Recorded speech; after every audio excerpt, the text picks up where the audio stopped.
ଏଇ ମାଟି କାନ୍ଥକୁ ଯଦି ମୁଁ କିଛି ଏମିତି ଲୁକ୍ ଦେଇଦିଏ ତାହେଲେ ହେଲୋ ସଙ୍ଗାତ।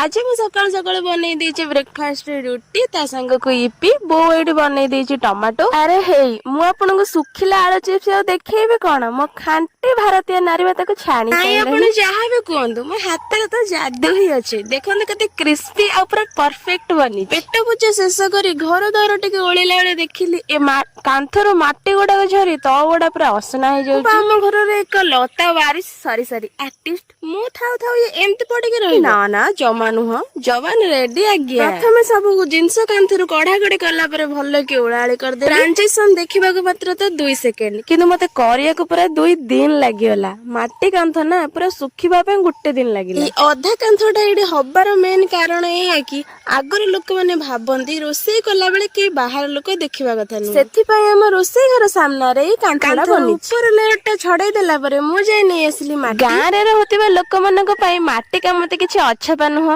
ଦିନେ ନା ଦିନେ କିଛି ନା କିଛି କାମ ସେ ନିହାତି ମାଟିରେ କରିଥିବେ। ପ୍ଲାଷ୍ଟର କରିବା ପୂର୍ବରୁ ଯେମିତି କାନ୍ଥରେ ପାଣି ଦିଆଯାଏ, ମାଟି ଲେସିବା ପୂର୍ବରୁ ବି ଠିକ ସେମିତି କାନ୍ଥରେ ପାଣି ଦିଆଯାଏ। ମାଟି କାମରେ ଏଇ ଯୋଉ ଲେସିବା ପାର୍ଟ ଟା ବହୁତ ସାଟିସ୍ଫାଇଂ। ପ୍ରଥମ ପରସ୍ତ ମାଟି ଲେସିଲା ପରେ କାନ୍ଥଟା ବହୁତ ଆବଡା ଖାବଡା ଲାଗୁଛି ନା, କିନ୍ତୁ ଥରୁଟିଏ ଲିପି ଦେଲା ପରେ ପୁରା ପ୍ଲେନ ଆଉ ସାଇଜ ହେଇଯିବ। 2 ରୁ 3 ଘଣ୍ଟା ଶୁଖିବାକୁ ଦେଲା ପରେ ମୁଁ ଏଠି ଲିପିବା ବି ଷ୍ଟାର୍ଟ କରିଦେଲି। ଲିପି ଦେଲା ପରେ ଯୋଉଠି ଗୋଟେ କଣା କି ଆବଡା ଖାବଡା ଯାହା ବି ରହିଥିଲା ସବୁ ଫିଲଅପ। ଲିପା ଲିପି ପୁରା ଶେଷ। କେତେ ସୁନ୍ଦର ଲାଗୁଛି। ଉପରେ ମୋର କିଛି ବି ଚିତ୍ରକଳା ଦେଖେଇବା ପୂର୍ବରୁ ପ୍ରଥମେ ମତେ ଏହାର ଶୁଖିବାର ୱେଟ କରିବାକୁ ହବ। ଗୋଟିଏ ସର୍ଟସ ରେ ଶେଷ ପର୍ଯ୍ୟନ୍ତ ତ ଦେଖେଇ ହବନି, ତ ଚିତ୍ରକଳା ଦେଖିବେ ମୋର ନେକ୍ସଟ ବ୍ଲଗ ରେ। ଷ୍ଟେ ଟ୍ୟୁନ୍ ଫର ପାର୍ଟ